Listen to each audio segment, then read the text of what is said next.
Hey, this is Mark A. Altman. And this is Darren Doctorman. And this is Ashley Miller. And we are the Inglorious Treksperts. Treksperts. And this is Roddenberry's Other Treks. This is a really wonderful panel that we did at Star Trek Las Vegas 2024. We brought together a bunch of people who'd worked on other Gene Roddenberry projects, not the Quester tapes, not Planet Earth, not Genesis 2, but Earth Final Conflict and Andromeda. The panel included Jay Firestone, who would put the shows together. He was executive producer. Robert Hewitt Wolf, who was creator and executive producer of Star Trek of Andromeda, Gene Roddenberry's Andromeda. And we also had Lisa Klink and Gabrielle Stanton from Gene Roddenberry's Earth Final Conflict, and representing Andromeda was the great Ashley Edward Miller, along with our good friend Derek Hughes. So Derek, of course, is a veteran of such shows as Arrow, The Flash, Warehouse 13, Quantum Leap, and Ashley, he's on this show every week. Now, are you sure it's representation of Andromeda and not Hiroshima? You're making a reference to an episode, a totally different episode. You think people don't listen to these in order? They may not know what you're talking about. They'll know. There's continuity now. Great. Now we're serialized. Now we're going to get notes from the network. Exactly. Now we're going to get network notes from the Treksperts podcast network. Guys, you got to keep it self-contained. No serialized episodes. Keep them evergreen. Yeah. What's the deal with that Burnett character? Why does he keep coming back? I told you guys to write him off the show. So this was a fantastic panel conversation we had, and it was really interesting. We weren't sure if anyone was going to be interested, but there are a lot of fans still out there for Earth Final Conflict, but particularly Andromeda. This was the show, and we talked a little bit about where these came from in terms of. It seemed that Gene was more prolific after he passed away than when he was alive, with all these shows sporting the Gene Roddenberry imprimatur. Gene, if we could just maybe get Gene down here to tell us a little bit about that. We are the only podcast that's lucky enough to have the great Gene Roddenberry to explain these things. So, thank you very much, Mark. I'm very happy to be here, certainly. I think the preponderance of productions that were made after my leaving the planet were because I saved a lot of napkins from lunch meetings, and I said, well, maybe there should be a show called, I don't know, Andromeda, and it's about another starship going someplace, and that was the extent of the notes that I made. And I'm just glad that people like Ashley could expand on it and make it into the success that it was. And Ashley, what's interesting about that too was Dylan Hunt, who was the character that Roddenberry had used in Earth Final Conflict. I ran out of names. Okay, I ran out of Genesis, names. Genesis 2 and Planet Earth, played by John Saxon. And Planet Earth, and he was played by who played him in Genesis 2? It was that other guy that real dull character. Yeah, real dullard. With the the one with the mustache. Yeah, what was it? Who was it? Come on, can't remember his name. Mustache. Okay, do I have to actually cheat and go to the? Yeah, you do. Probably. Honestly, at this point, especially now that you've announced that you're cheating. Oh my God, the light! If Steve Melching were here, he would have already taken that note. He'd be on top of it. It's his name is on the tip of my tongue and I can't remember. I can see his face. Does it annoy you that things that used to come, constantly? It's just constantly. It's really I don't upsetting. I don't have the total recall I used to. It's tough for a podcast not to have. Why is it not Genesis 2? It was called Genesis 2, right? Yeah. Yes. Genesis II. I. Oh, there it. Alex Cord. Alex Cord. When you want John Saxon, but he's doing Battle He was Beyond the like Stars. a cord of wood. Because, sitting there. Because the things I remember, that Marriott Hartley, I remember obviously, and of course from all our yesterdays and the Polaroid ads, all our belly buttons. and then there was you the know, great Ted Cassidy. So Yeah. good to see Gene be loyal to Ted Cassidy. You know, Well, he was cheap. yeah. And then Diane Tower, of course, was in Planet Earth. damn Right. right she was. And she didn't go into any elevator shafts there. Yeah. What was interesting too, this was directed by Genesis 2 was directed in 1973 by John Llewellyn Moxey, who went on to direct The Night Stalker.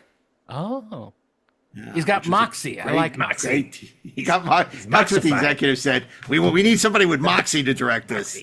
Well, we'll get. There's only one person we can get who has that kind of moxie. John Llewellyn Moxie. Moxie. Yeah. But I a big thank you to Jay Firestone, who came down from Vancouver specifically for this panel to be a part of it, and obviously Robert Hewitt Wolf and Just think now he would cost 25% more. Yeah, exactly. If he would come, we're having trouble booking some of our Canadian guests who don't want to come to the U.S. So Ashley, you talk about a lot of this on the panel, so I don't want to step on the conversation we're about to have. But anything you want to tell us, just to tee this up, about your tenure on Andromeda? This is your first show as a staffer. This is before Terminator, Sarah Connor Chronicles, before Fringe, before you were showrunner on Dota Dragon's Blood, before you were on Black Sails. So this is the beginning of your TV writing career. What was that experience like, and how was it to be on a Gene Roddenberry show, so to speak? I mean, first of all, it was cool to be Star Trek adjacent. Secondly, it was great that it was somebody like Robert, who, as a television writer, is a great science fiction writer. He just thinks like a science fiction writer, and it was an opportunity to deal with, the sort of the themes of Star Trek and the vibe of Star Trek in a way that I really dug, especially because you've got Robert coming off of Deep Space Nine. So there were a lot of things about that experience that spoke to me creatively and as a fan. It was also my film school. We had next to no money to make that show. And that teaches you a lot. When you have no resources, how do you get it done? But at the same time, you have, a star in your lead who is consuming. You could say it was a Herculean task. It was a Herculean task, exactly. And that was another way that I think I really benefited from having Robert as a showrunner, because he graduated from the Ira Bear, Michael Piller school of running a show, where you teach people and you bring them up. And we didn't just sit in story breaks. We got to watch our dailies. We got to give notes on edits. We got to go and be on set, even as staff writers. And we got treated like part of the team, and that, we were in school. And, the other thing, and I don't know, maybe we said this on the panel, so maybe this is stepping on it, but I don't know if we did, so I'll say it anyway, is we had a rule in the writer's room, which was, if we ran into a story problem and we weren't quite sure how to attack it, we would just ask ourselves this question. Do you feel lucky, punk? Do you feel lucky? Oh, no. Maybe I fired maybe I fired 6. The question we'd ask ourselves was, what would Gene do? But we meant Gene Kuhn. Right. That's funny. Yeah. Because Jane would probably go for the weekend and come back and To the Gene Roddenberry answer was Yeah. always, well, there's a sonic shower. right. We can't ask Gene. He's a Lacosta. Exactly. Anyway, no, look, I think this is a really fascinating conversation. And, it was interesting because all great people have gone on to big things. Obviously Gabrielle Stanton has been a showrunner on shows like Haven, and she was on Vampire Diaries, The Flash, Grey's Anatomy, just so many shows, Vampire Diaries. And, Lisa Klink, of course, has been on a bunch of great stuff, Voyager, and she worked for me on Pandora for 2 seasons. It's just terrific. So it was, and just a great panel, and so interesting.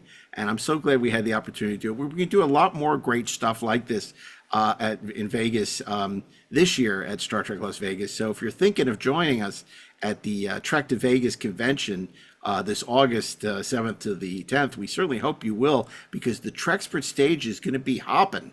But this is a look back at our panel from 2024. We hope you enjoy it. We'll be bringing it to you right after these brief commercial messages, and then we'll be back with a few closing thoughts. We're going to be talking today.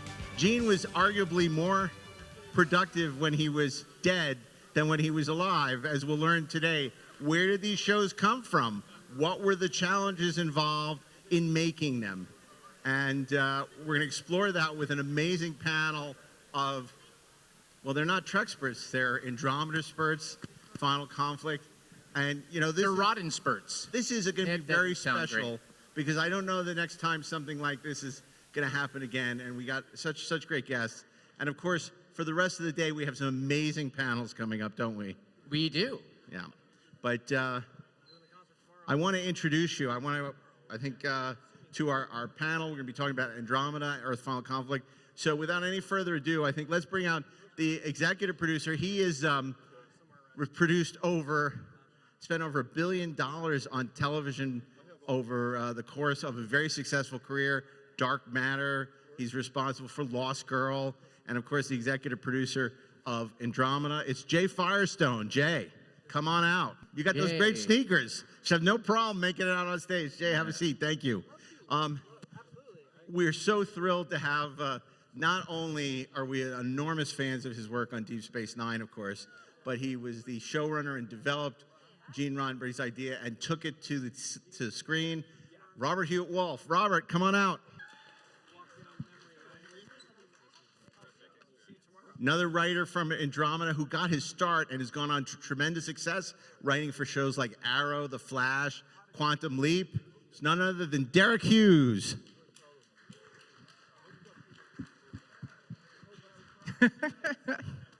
Also representing Andromeda, he's the writer of Thor and X-Men First Class, the showrunner of Netflix DOTA Dragon's Blood, and also consulting producer on Black Sails. It's my partner in crime on the Treksperts, Ashley Edward Miller. It's me. Hi. And maybe you were a fan of another Gene Roddenberry show, a little show called Earth Final Conflict. And if you were, well, then we have two writers from that show.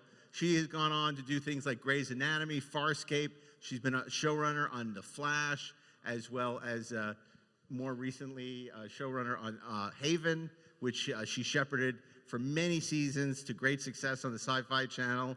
And we're thrilled to once again welcome the great Gabrielle Stanton. Gabrielle. And last but not least, you know her as a writer for Star Trek Voyager, Pandora, but one of her earliest credits was Earth Final Conflict, and that is Lisa Klink. That's Thank you very much. Yeah. Thank you, Alex. Lisa, well, guys, thank you for being here. This is an interesting corner of the Gene Roddenberry television universe. Jay, I want to start with you. I want to ask you, with Andromeda, what was the process? You know, and what did you inherit from sort of Gene? I know Majel was sort of anxious to get some of his unproduced ideas to the screen. How did that come about for your company, and how did you embark on developing it for television? Listen, Tribune was a partner in the series, called me, sent me 3 or 4 scripts, said we'd love to do a show. I picked this one out of the 3 or 4 they sent me. I thought it was cool. And Kevin Sorbo was the big draw. I think he was going to be attached to whatever show went at the time. I keep telling everybody, the only fun story I have about this show started when I decided we'd do Andromeda with Kevin Sorbo, and I had to make the deal with Kevin's agents.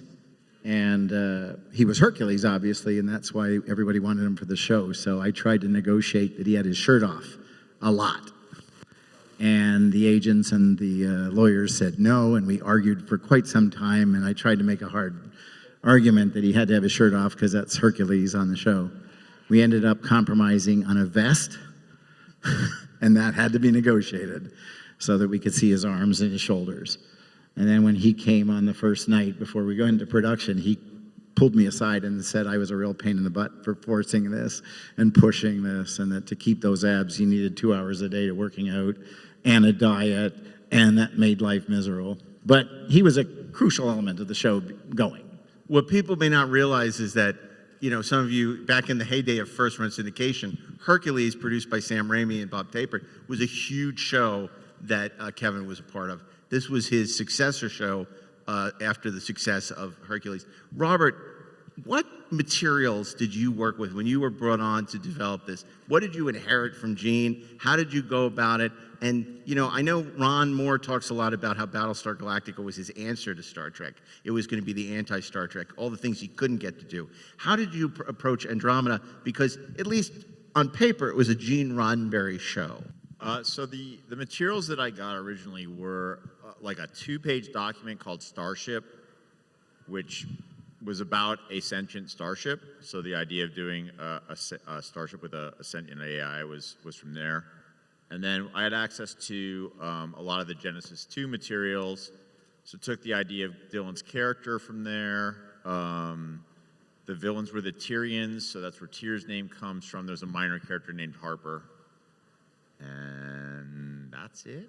Yeah, that's it. Sorry. Yeah. The rest is me and the talented writers I hired. So, yeah, the process was basically look at these things, see what could be fun to use, and then incorporate them into a Starship show. And I wasn't, unlike Ron, I was never on Next Generation. I only did 1 episode. And Deep Space Nine was already such a departure from Next Generation and the original series that I didn't feel compelled to critique the original series and Next Generation. I kind of wanted to really wanted to create that spirit because I hadn't written that kind of show. So for me, it wasn't deconstruct, it was kind of reconstruct. I don't remember at the time if Astro City was out, but there was a great introduction to Astro City, the graphic novels. I don't know whether anyone remembers those or not, but anyway, they talked about the deconstruction of the comic book and that Astro City was the reconstruction. And I kind of looked at, that's what was my intention for Andromeda, you know, the best laid plans. But anyway, that was the plan. Well, if Andromeda was sort of sort of the next evolution of a Star Trek, Earth Final Conflict was kind of like V or a lot of our 50s alien invasion where they'd live among us and, you know, the rebellion is beginning against these aliens. Are they evil? Are they not? I'd love to start with you, Gab. How did you get involved with Earth Final Conflict, and you know, what were the challenges? Because again, both these shows were, you know, like Jay said, produced by Tribune, and Tribune was not overly generous with their budgets. It was first, you know, run syndication at the time, and the way that these were funded were, you know, largely a bartering commercial time. Star Trek was the most expensive show, but even that had a limited budget. So how did you approach this? How did you get involved? You know, what was that like for you? It was interesting because it was my second job as a TV writer. My very first job was on a show called VIP, which was Pam Anderson joint. And it was a really fun, great show. And we were finishing kind of the first season. But for me, thank you. But for me, it wasn't what I wanted to do. I wanted to do science fiction. I wanted to do genre. And Morgan Gandel, who was running the show, knew that, and he was very good friends with Carlton Eastlake, who is a showrunner who's been around forever, and he was taking over season 2 of Earth Final Conflict. An interesting thing about Earth Final Conflict is, kind of like what you're saying, it had a very tumultuous production history. They basically fired and hired new people for the behind the scenes in the writer's room, and even some of the cast, pretty much every year. So you never really knew what was coming. But I was, met with Carlton. I was so excited. It wasn't Star Trek, but it was Star Trek adjacent, and damn it, that was good enough for me.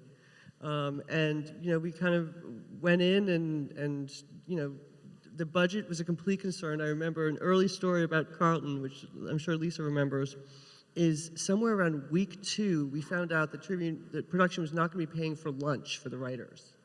Which is unheard of, Which at is least back then. Unheard of in Hollywood. And Carlton was just very calm about it, and he said, well, in that case, I'm going home.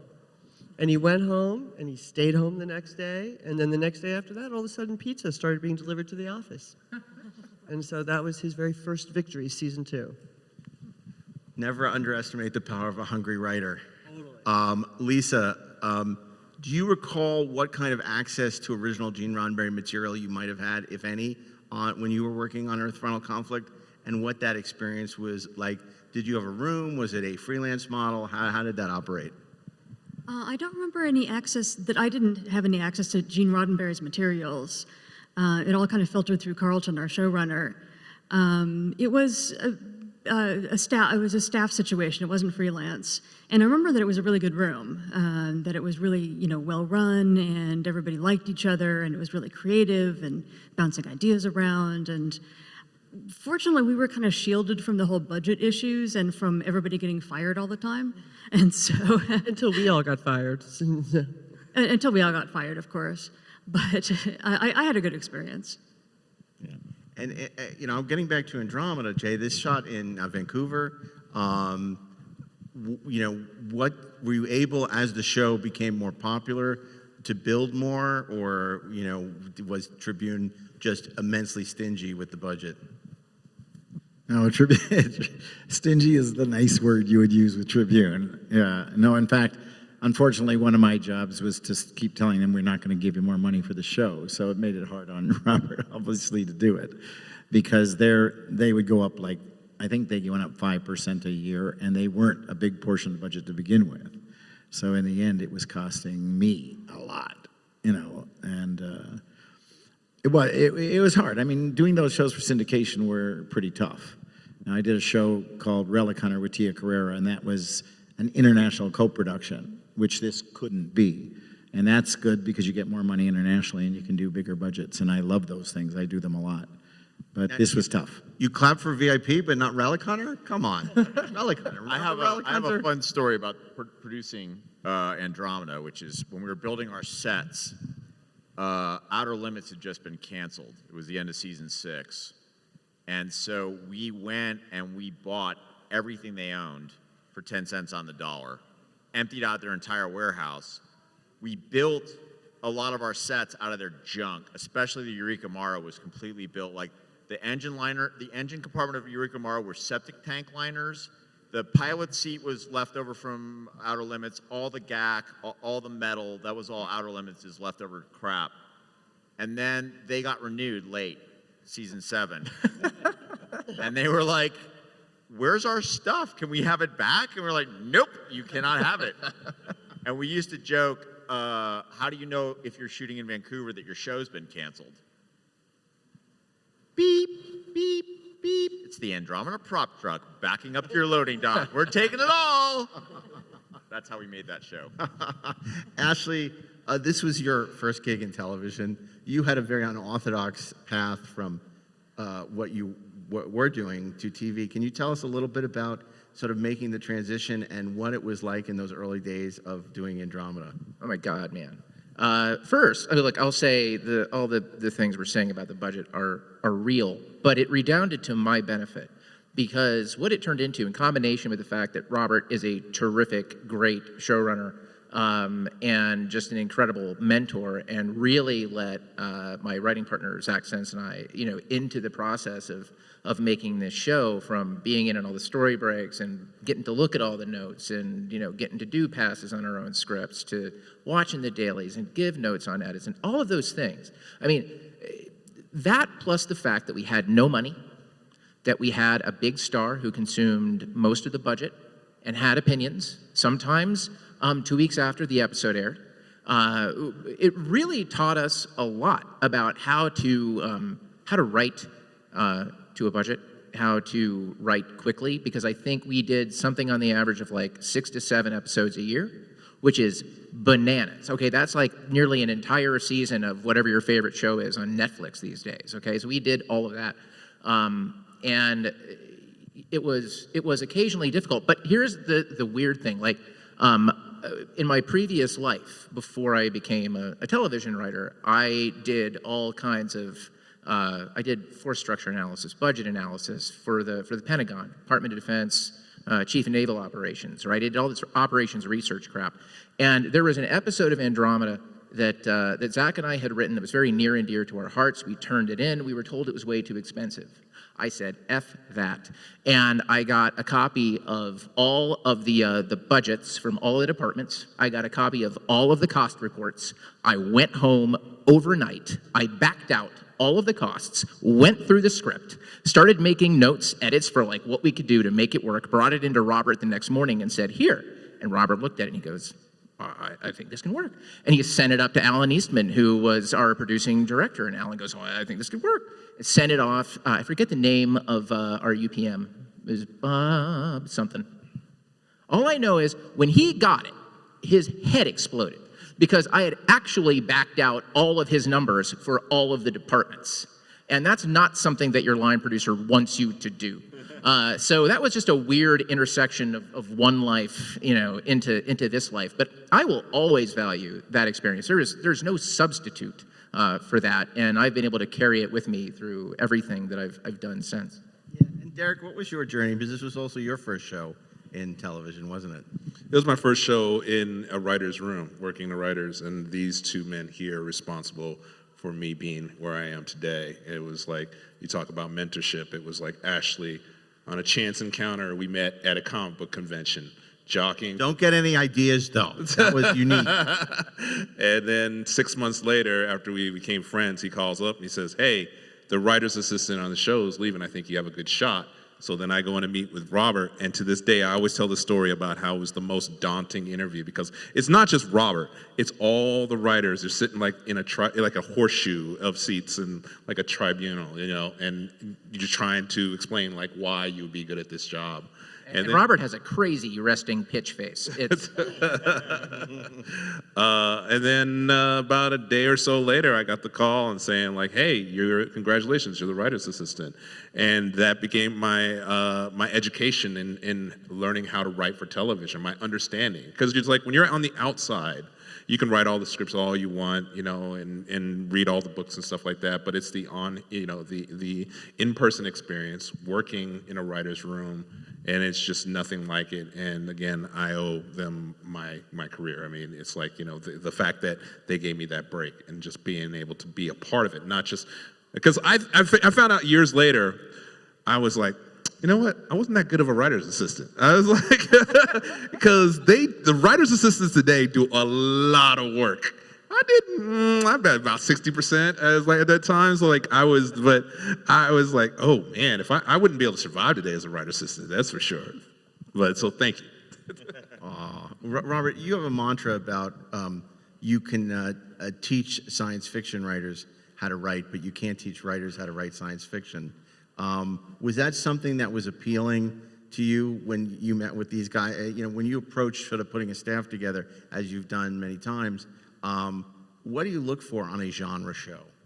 Well, I do look for people who enjoy the genre that the show is in. I always feel like if you get people onto a show, even if they're skilled writers and they don't have an enjoyment or a passion for the type of show you're writing, that's usually a recipe for disaster, because they don't really want to be there. So you really want people who, first of all, they have to be good writers. Television is a team sport, so you're always looking for people who are going to be good to work with, because in television you're actually in the room with these guys all day long, 5 days a week for a year at a time, and so if it's someone that just doesn't know how to work well and play well with others, that's also a recipe for disaster. So those are the sort of first two things. But after that, you really want someone who's simpatico to the aesthetics and the genre of the show. So.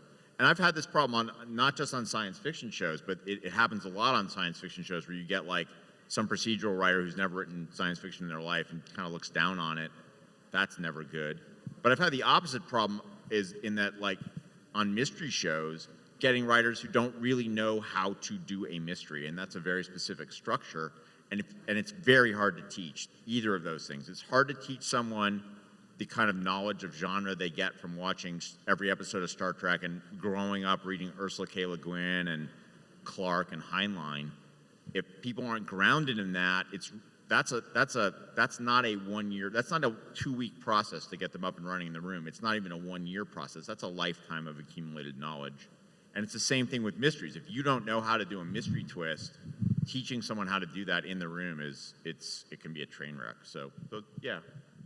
I remember there was a whole thing like in the kind of the mid to late 90s. Remember Sequest and what was that other show they did? Earth 2? Was that that one? They had this mandate that if you ever had written science fiction, if you liked science fiction, if you'd ever heard of science fiction, they would not interview you. And that's why those shows were great, Gab. Well, I know. Well, and it's funny because I remember because I really wanted to get on Sequest and they were like, no. So I remember watching my first Sequest and going, yeah, maybe you guys went in the wrong direction on this. But it was a very conscious thing that they did, and it was. Well, I love when they would say about Sequest, it's science fact, it's not science fiction. They would, look down askance. And like the talking dolphins, that was science fact as hell. Jay, I want to ask you, Majel and Roddenberry were very involved in Earth Final Conflict. Did you have many dealings with them on Andromeda, or was it basically cashing the check? No, because you heard the story that it was 2 pages. When I got the concepts, there were a few from them, and it was just really there was no series until Robert got involved. So no, didn't have much involvement with them. Robert, I mean, this kind of Dylan Hunt, a lot of this harkens back to those unproduced series of Roddenberry in the 70s. So you had access to all his kind of unproduced stuff. You seized on that fairly early in developing the property. Well, I actually had the idea for the property before I saw any of that stuff. I had the idea of what would happen if the Federation fell and a pirate found the Enterprise. That was kind of the initial idea of it. And if the Enterprise itself was a character. Like this was I called it the Enterprise K, and the character's name was K. So that was just something I'd been noodling around, and then when they asked me to pitch a Starship show, I was like, well, I could just do this, and that plays right into. I knew about Genesis 2. I mean, that was on the air for like 8 episodes or something like that, and I watched them when I was a kid. So I knew about it, and then what I did then was go in there with my pre-existing idea, look through Gene's stuff, find things that worked for it, and obviously, like the 300-year sleep is part of both shows, and the specifics of that I sort of took from Earth 2. But the other thing was like Majel knew me from Deep Space Nine because I'd written for her, and we had a good relationship. So part of it was that was really easy. Like she didn't feel like she was handing Gene's name and ideas to someone who didn't respect his ideas.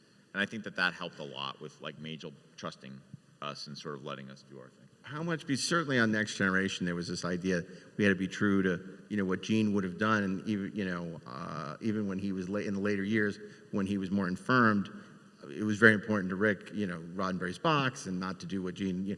Was that a consideration with this, or it was different than Star Trek in that sense, where it really didn't matter what Gene would have done? It's more about what we're doing now with this concept, this one-liner. We were more show specific, but I wanted it to taste like a Roddenberry dish, if that makes sense. Like I didn't want people to watch it and go like, this isn't Gene Roddenberry in spirit. So that was a big thing, and part of the issue was I had, not Jay, but executives and a lead who didn't really understand Roddenberry's vision, the optimism, the humanity.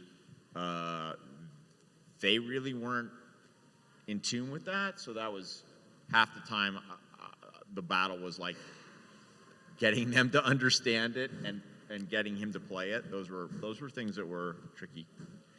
Is it ironic? Maybe ironic's not the right word, Derek, but that putting back the Federation, for all intents and purposes, ended up pretty much becoming the premise of Discovery 30 years later, or whatever it is. Yeah. I mean, I'm still waiting for my check. So, tell them they can just hand it to me here. Including an AI on their ship. Mm-hmm.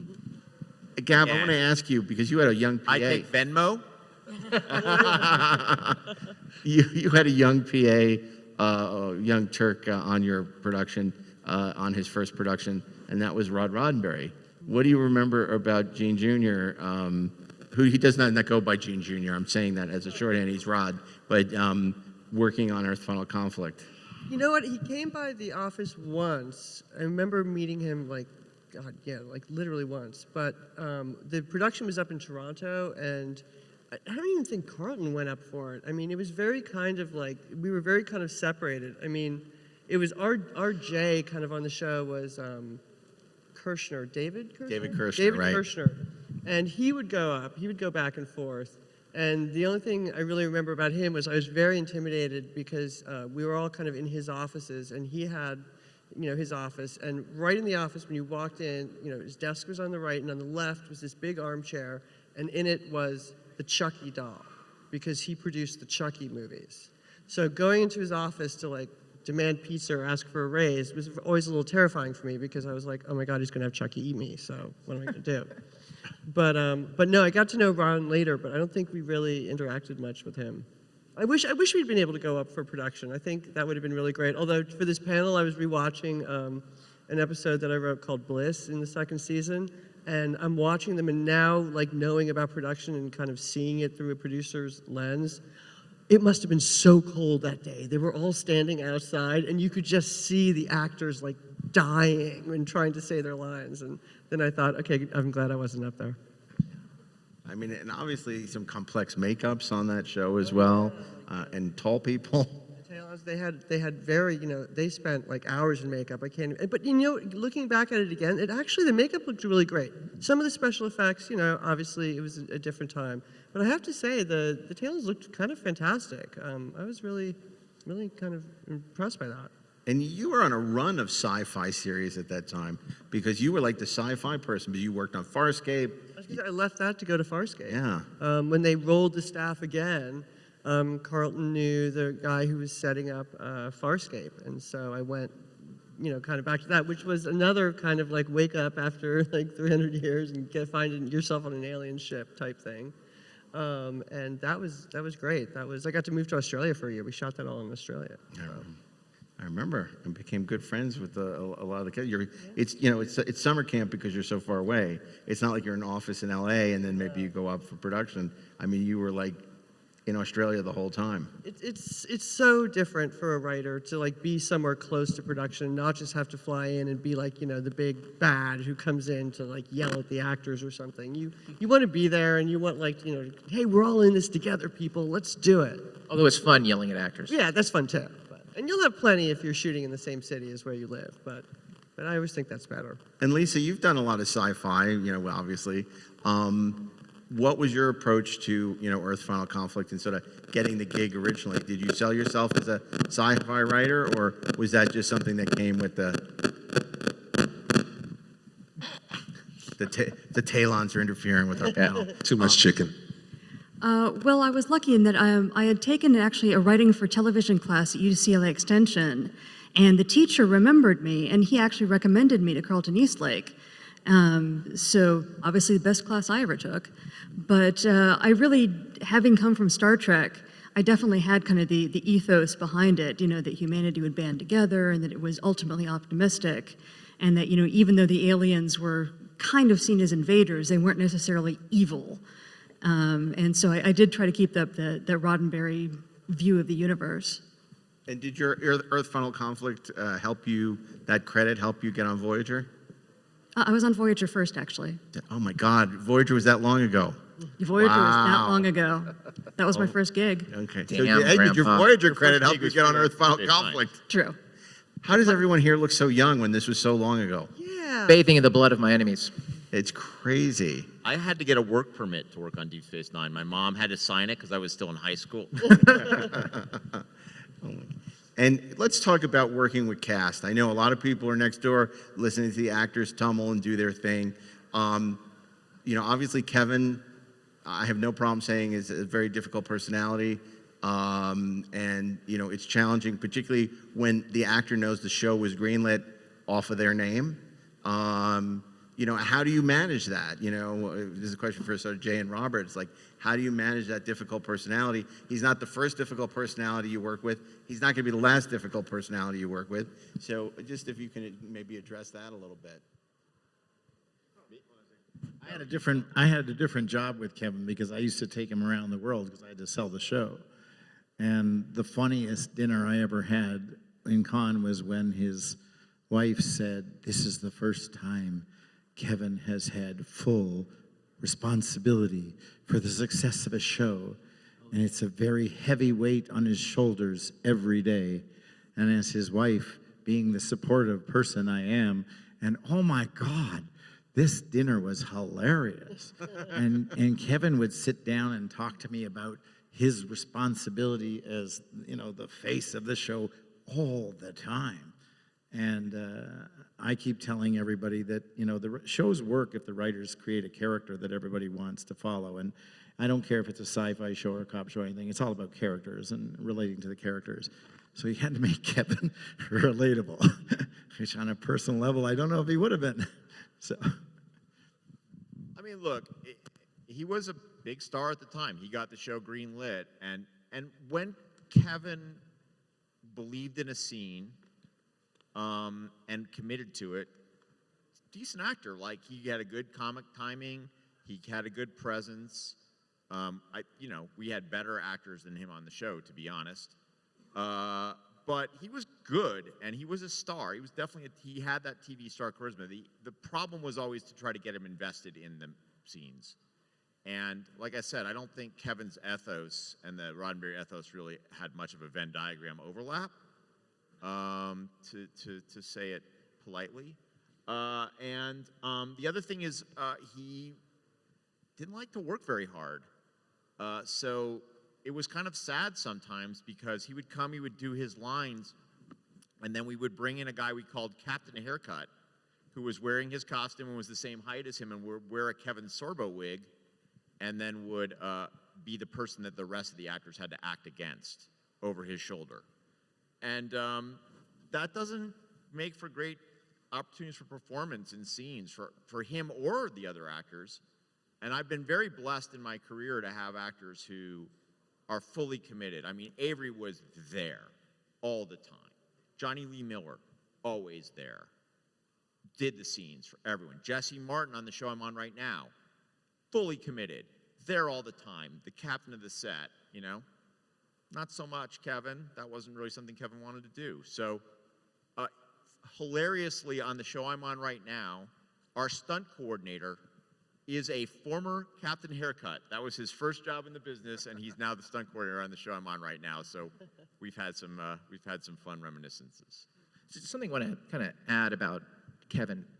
I said earlier that Andromeda was my film school, and okay, there's a big actor, and look, everything is relative. And in terms of the production universe that I was in, he was the biggest actor in the world because he was the only one who could tell me what to do. But I learned a lot of things about working with big actors from Kevin. And the most important lesson came, I think it was in the third season. Zach and I had written a script that we really loved. We sent it off. Kevin calls us directly, and he says, "Guys, I read the script. It's really great. I love it, except for one thing. At the very end, I get into a fight, and I lose. I can't lose a fist fight." And there's nothing you can say to that. You can't tell him, "No, Kevin. In fact, I personally am going to come to Canada and give you a beat down." And that's not the right response. So we said, "Okay, we'll figure something out," and hung up. And at first, I was really pissed, because I thought, you know what? Sometimes everybody loses once in a while, man. Then you pick yourself up, you get out there, and you go back and you kick ass again. But here's what I drew from it. Once the solution dawned on me, two things. One, when you have a star, your star always needs to have something to do. And when they are reading the script, they are asking themselves, how am I going to look after this comes out? And you have to think about it. You have to address it. And you can fight it if you want to, but that's a great way to divorce yourself from whatever it is that you're working on in the long run. The second thing that I learned was, and this was the kicker, this is what made me crazy. Kevin was right. He was absolutely correct. The fact that we let that episode hinge on the outcome of a fist fight, especially in a Gene Roddenberry show, was exactly wrong. And so we constructed a new scenario that was essentially a Mexican standoff, that he still lost, but he won. And when we sent that to him, he loved it. And that led to one of my little rules, which is never end anything with a fist fight unless it's Rocky. You know, and Derek, you know, we're talking about Kevin, but one of the great things that Robert did was put together a really great ensemble. Obviously, a lot of those actors have gone on to much success after the fact, like Lexa, who did Stargate, and people, you know, really nice cast. So, can you talk a little bit about writing, you know, for some of the other characters as well? Yeah, Lexa, when she was on Arrow, we were able to. That's like a sound machine. You know, it's like, it was cool. I mean, it's like being able to, because, you know, the show Andromeda had a lot of talented actors, and that deserved, you know, to be on screen much more than, you know, you end up seeing them on there. And so it was a treat to get Lexa, you know, when she was on Arrow, to keep bringing her back and using her. Also, you know, she was there in Canada, and since we were shooting in Planet Vancouver, you gotta, you know, the talent pool is pretty much, you know, it's like you're going to pull people that were like, oh yeah, I was on that show Andromeda. Oh, I worked on that show Andromeda. You know, it's like, so that's always, but there's also a shorthand, because you know what they can do, what they're capable of, and also what you're hoping that they can, you know, the next thing they can do. Yeah. I want to ask you guys, because while Andromeda sort of, Gene Roddenberry was the smaller part, Kevin Sorbo was the big part in terms of selling it. You guys, it was the first Gene Roddenberry show. Gene Roddenberry was what sold that show. You had I wouldn't say you made stars, but you had more actors that were less well known. What was it like working with the talent on Earth Final Conflict? And I know a lot of that was Carlton, but did it ever filter down to you?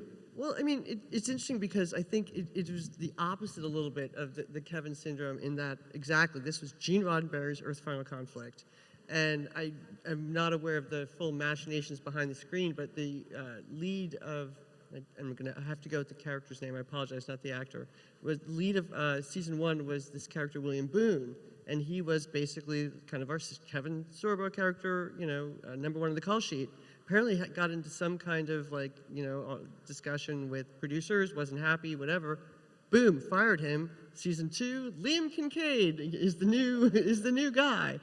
And it's funny because I don't think you could do that on a show like Andromeda, because again, Kevin was, that is what is, you know, the star. And I think you're absolutely right. This was much more like, you know, in the universe of Roddenberry.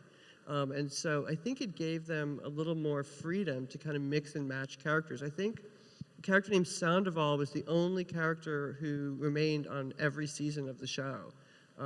Maybe Don, too. I think Don did as well. But everyone else was kind of this rotating group of people, which was kind of interesting because it was a very serialized show, but you were able to kind of swap people in and out, and you never had that, like, you know, like if Meredith Grey leaves Grey's Anatomy, well, that's awkward because, you know, what are you going to do? So I think that was kind of interesting. I thought the actor who played Lily was always amazing. She did great stuff, and I always had a deep crush on Augur, our character, who was like our tech guy, because back then everyone needs a tech guy. Even now, on network, we need a tech guy. We've got him back there. A tech guy. But it was just listening to this, you know, having worked on a lot of shows where, you know, you service at the pleasure of the number 1 on the call sheet. It was kind of an interesting experience. Yeah, you know, I wanted to ask you, Lisa, too. You know, in terms of, they say there's that old axiom: art thrives on restriction. But there becomes a point where there's just too many restrictions. They've never worked on a really low budget first run syndicated show, whoever said that. So what was the experience for you of just, you know, writing, it was Earth, it's what we call now terrestrial science fiction, which is the hot genre if you're pitching terrestrial science fiction. So what were the, you know, challenges, and how difficult was it to work within these restrictions? Well, doing sci-fi on a budget is always kind of tricky because obviously to sell sci-fi, you want to have either, you know, creatures, or you want to have effects, or you want to have something that is not Earth. But of course, those are all the things that are expensive. And so I always found that kind of a challenge, just knowing, keeping the budget in mind. But the thing is, the characters were interesting. At least I thought so. And so having the characters just talk to each other about fantastical things and about good moral dilemmas was always kind of a good go-to, because it wasn't going to cost us much money. And like you said before, I mean, the characters are why the people tune into the show. You know, I mean, Gene Roddenberry's name might have drawn them in, but the characters are the ones that keep them coming back week after week. And so that's what you really need to service, you know, no matter what kind of explosions and nifty special effects you have, what you really need to pay attention to are the characters. Yeah. I'm so glad you mentioned visual effects because, you know, Robert, what were, you know, at that time of, you know, early in the CGI era, what were the restrictions or what were you able to embrace? What did it, you know, the opportunities it presented for yourself? Because of course Deep Space Nine, over its evolution, went from being shot with miniatures to CG. You had CG from the outset. What was that like, and how did you enjoy being a part of designing a spaceship, an iconic spaceship? I mean, that part was really fun. The budget issues were a problem with all of that stuff, to be honest. I mean, that's why if you watch Andromeda, you know, there's a lot of like the anime trick of reusing shots over and over and over again because we just couldn't afford anything. So, you know, we built the ship. I think that was a really nice design. I still think that that's a pretty good looking starship myself. And, you know, it was designed to not look like a Star Trek ship, but still be a really cool looking starship. And the Maru was fun too. We had two ships that were nice. They had a nice contrast with each other. And we could get a certain level of production value for the money we had. I mean, but it wasn't the production level we could get on Star Trek. And that was really something I struggled with, to be honest, because I'd been really spoiled in that for things like makeup effects, visual effects, costumes, all of that, we had the best in the business on Star Trek, and they always delivered. I mean, sometimes you could argue the hair was a little crazy, but no, but still, like, they would win Emmys and then they get fired every year on Deep Space Nine. But like having to deal with the restrictions of budget when it came to visual effects was really hard because there was a lot of demand from our upstairs for a lot of stunts and a lot of starship battles. And there were times I had to tell them, like, look, I have a very expensive thing that I put on screen as much as I possibly can. That's Kevin Sorbo's face. That's what you actually are paying the single most money for in this budget. And if you want me to do starship battles, I'll do the best I can. If you want me to do giant stunt sequences, it's going to be like dudes in helmets, and we're going to hit the same stuntman 6 times an episode. You know, he's going to play like 6 different dudes getting shot in the chest. We could afford 8. Yeah.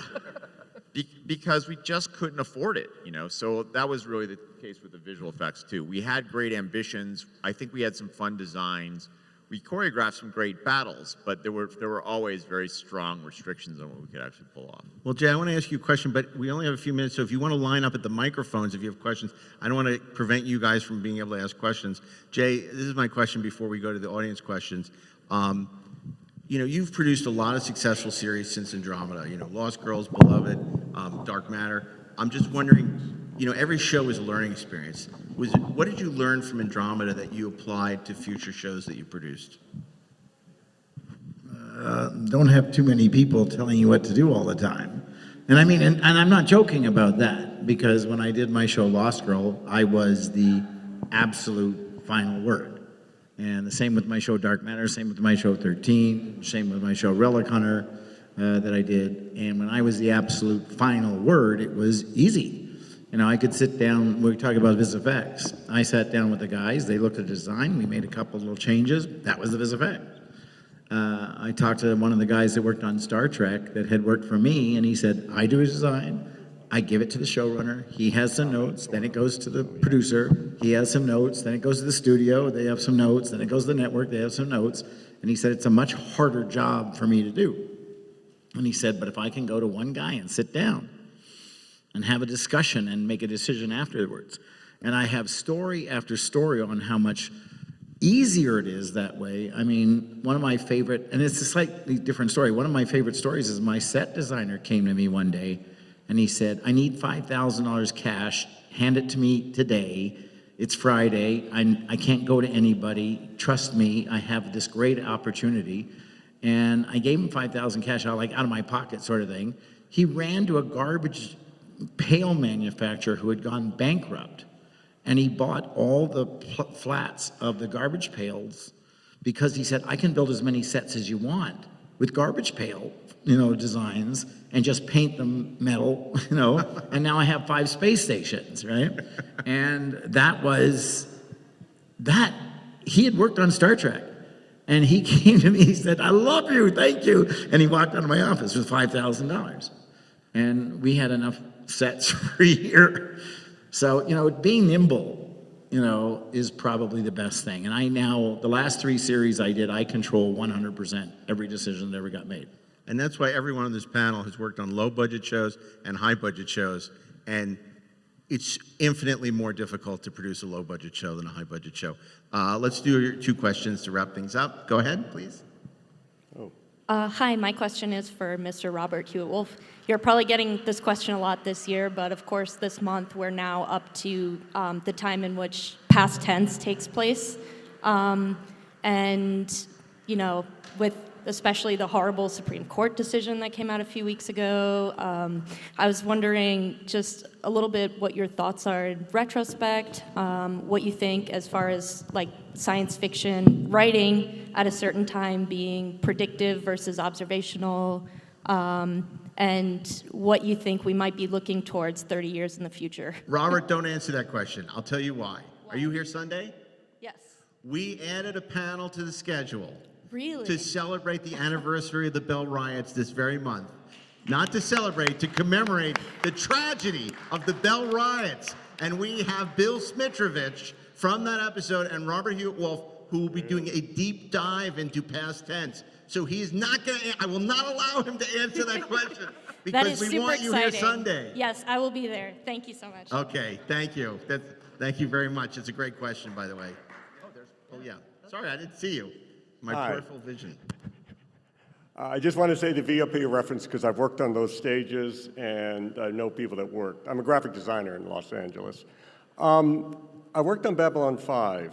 This is way back, as a graphic designer. And there was a 2-week period that Major Roddenberry came to us and asked us to pull together concepts for what ultimately became Earth's Final Conflict.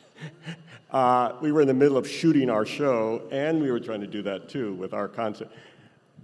We just couldn't get it done. John Copeland came to us, asked us to pull it together for her, and it was a lot of fun. It was crazy, but I think they basically took it to a whole other group of people to come up with the stuff.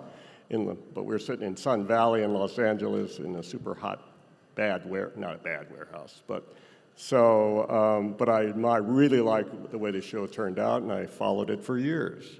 So I don't want to speak for John Copeland and Joe Straczynski, but they probably figured they couldn't produce Earth Final Conflict in Santa Clarita because it was too expensive for them, and took it to. I don't know. They would have had to find stage space, and that would have been really difficult. Those Babylon 5 stages were amazing, really great. Yeah, well, there was only enough air conditioning for 1 stage at a time. Yeah. And the ceilings were only like 12 feet high. So as anyone who's worked production knows, the 12-foot high ceiling is super, super. Well, thank you for sharing your story. That anyway, that's all I wanted to say. But I did like VIP too. So. Go ahead. Yeah, I had a question for the Earth Final Conflict writers. So for Andromeda, they said they got like 2 pages of written material from Roddenberry as like the concept. How much did you guys get? And did that just cover like the Boone era, and then you had to kind of wing it from there, or how much of that was actually Roddenberry's material versus the writer's room? I'm so sorry. Can we put the mic a little close? Sorry. Thank you. We just couldn't hear the question. Oh, sorry. I didn't want to echo too much. So for Andromeda, they said they got about 2 pages of materials from Roddenberry. I was wondering for Earth Final Conflict, how much you guys got, if it was like just the initial concept, or if you had to kind of wing it from there, or what was going on there? I have a vague memory. We had, basically it was like a small show Bible, but it had to be at least 10 or 15 pages, I think, with all the main characters in it, the kind of the concept of the show. I think it broke out like what the first episode was. But I don't think it had much in terms of like overall arcs or anything. It was just kind of like a template for, what his idea was, who the major characters were, and what kind of the concept was behind it. And I remember, the only reason I probably remembered, I remember even at the time, it was like typewritten out on like a typewriter, you could see the little whiteout on it. And I was like, oh my God, this is old. Well, there's some first-hand knowledge. Other than asking Carlton, I think that's as good an answer as you're going to get. Go ahead. Hi. Just kind of go back a little bit of what you were talking about before, because I didn't quite hear. Do you prefer writers who are coming in to have already written for science fiction versus those who are, I guess, maybe more familiar with just like character development for whatever? I personally think that it's best to have someone who has a sample that is appropriate for the show. It's a lot easier to tell if someone can write a show like Star Trek if they have something that's at least vaguely genre. Same way if you're trying to find writers for a mystery show, if they're giving you a soap that has like a mystery element and you're like, well, yeah, it's got a mystery element. It's got a body that drops at the end of the pilot. That's not a mystery. That's just a twist. That's not even what's the story? So it really helps to read stuff that's in the genre and knows, because it demonstrates a knowledge of the rules, and that's a huge thing. If you know the rules of a genre, you've got a leg up on the people who don't, and the sample should show that. For example, when you hire a staff writer. And I think we should save that. We have a panel on Sunday inside the writers' room where we're going to have an all-star panel of writers from a bunch of Star Trek shows and genre shows. So we're going to focus on, that kind of advice and what it took to get on these shows and what, people are interested in trying to get staffed. So we'll address that on Sunday for Inside the Writers' Room.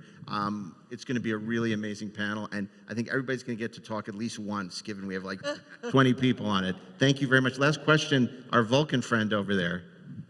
What was the best idea on any of the shows that you weren't able to do? Could be for like time, money, any other reason. Wow, we're supposed to wrap up and she asked the hard question last. I will say very quickly that when Zach and I first went, we pitched to Robert. We pitched you 7 ideas. I think we did 4 of them in the first season. By the second season, we'd done 6. By the end of the by the time we left in the third season, we'd done all 7. And we basically got an opportunity to tell every story we wanted to tell on Andromeda. That's the beauty of doing 22 a year and doing like 3 seasons of it, and everybody's overworked. So that was a great experience. I mean, I had a grand scheme for the entire 5 years of Andromeda, and I, because of various reasons, was gone by the middle of season 2.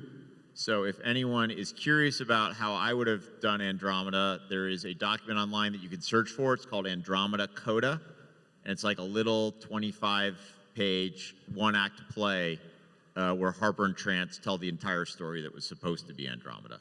And Gab and Lisa, I'm going to put you on the spot and ask you to answer that question, but frankly, you probably have no idea. It was it was a while ago. It's things you didn't get to do for Earth Final Conflict. Maybe I'm wrong, but if you guys want to take that to wrap things up, Gab.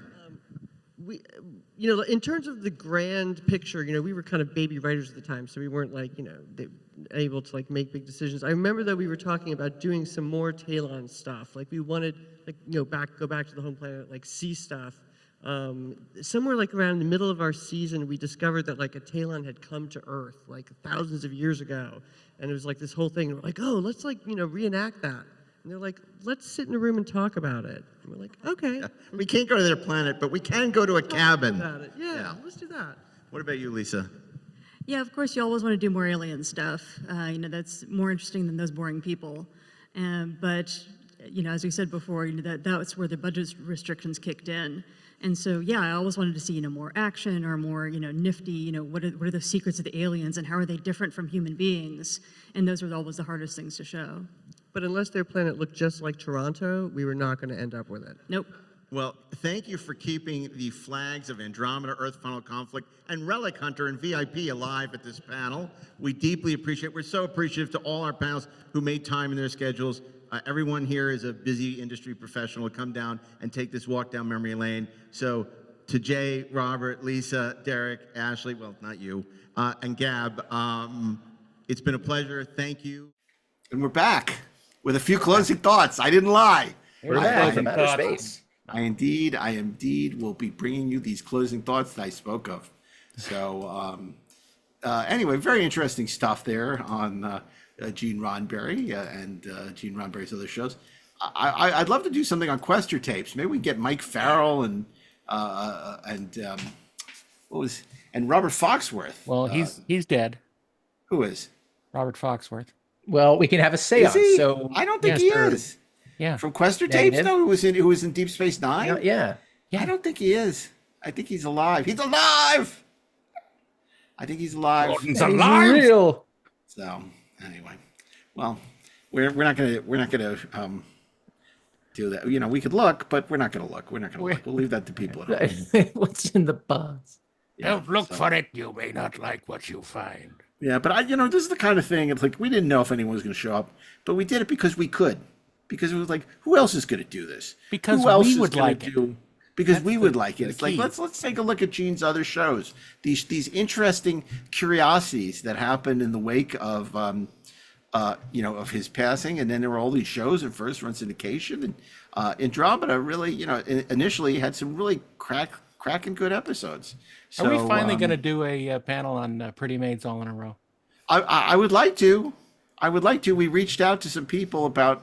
People are so, I don't know. I'd like to. It would be great. But we are doing, don't tell anybody, we're doing a 30th anniversary tribute to Space Above and Beyond. We're going to have the great Glenn Morgan and Kristen Cloak joining us in Star Trek Las Vegas to talk about the 30th anniversary of Space Above and Beyond, which was Love a that terrific show they Kristen did for can't Fox. fire while she's cloaked. Oh my God. Gee. Save it for the panel. But that's going to be just the kind of stuff that we're going to be doing, the unexpected, that we're going to be bringing you at Star Trek Las Vegas. And of course, now it's not the unexpected. Now it's expected. If you can't join us in Vegas, we'll be on the Inglorious Treksperts live tour throughout the summer. And you can find out at what shows by going to galaxycon.com. And while DAREN is in Raleigh this July, Ashley and I will be at the San Diego Comic-Con. So there can be lots of chances to see the Treksperts together and separately. So we hope we'll be seeing you, or at least speaking for DAREN and Ashley, I know they're looking forward to seeing you. Actually, that's our relationship name. You're like two people Vicks. they ship us. You're two Vicks. You've been combined. Dashley. We want to live. What do we do? DAREN and Ashley have become Dashley. Like Tuvix. Can we kill Dashley, or do we just let him live? Dashley and Aaron. Oh my God! Oh, the moral dilemmas of such a metamorphosis. Anyway, we're gonna be back as we often are. With an all-new episode in a week, next Thursday. But in the meanwhile, I want to remind people this is a production of the Treksperts Podcast Network. Dashley and Altman are our executive producers. Brian Mixbeer, host from producers. Mark Rivera is our exceptional audio sound mixer. John Carney is our social media manager. And Inglorious Treksperts is copyright 2025 by the fine folks at Treksperts Plus. Inglorious Treksperts is available wherever you listen to podcasts on video via Spotify and YouTube. You can review Inglorious Treksperts wherever you listen and share your thoughts and grow stronger through the sharing on social media or via email at trekspertsplus@gmail.com or on the Inglorious Treksperts Discord channel. Get off your butt and sign up for the Discord channel. It's in the show notes. We tens of thousands of listeners. We want to see that Discord channel grow. So get on it. That's an order from your captain. And other Treksperts Podcast Network podcasts include Treksperts Briefing Room, The 430 Movie, Cartoon Barroom, and many more. So we hope you'll join us next week for another episode of Inglorious Treksperts, and we hope we'll see you in Vegas or one of the great Galaxy Cons coming up this summer. And until then, keep on trekking, ingloriously, of course. Shh.